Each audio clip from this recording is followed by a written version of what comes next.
তুমি চাইলে এই যে একটা এই ফিঙ্গারে চাপ দিবে, এটা ছুটে যাবে, অথবা আমি সব জাস্ট এই করব।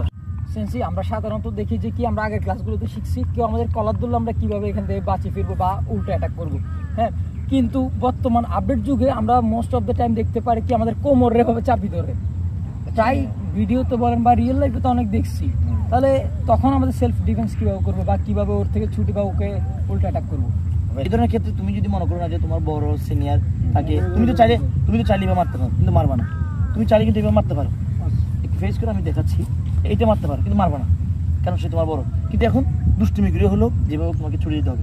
তো সেক্ষেত্রে আমি তোমাদেরকে বলবো এইভাবে যদি কেউ ধরে তুমি চাইলে হিট করতে পারো, চাইলে অনেক কিছু করতে পারো, হ্যাঁ। তুমি চাইলে এই যে একটা এই ফিঙ্গারে চাপ দিবে, এটা ছুটে যাবে, অথবা আমি সবচেয়ে যেটা সিম্পল, তুমি জাস্ট এই যে হিট করবা, অথবা ফিঙ্গার এটা হিট করবা, ভাই ছাড়েন এইটা বলবা, জাস্ট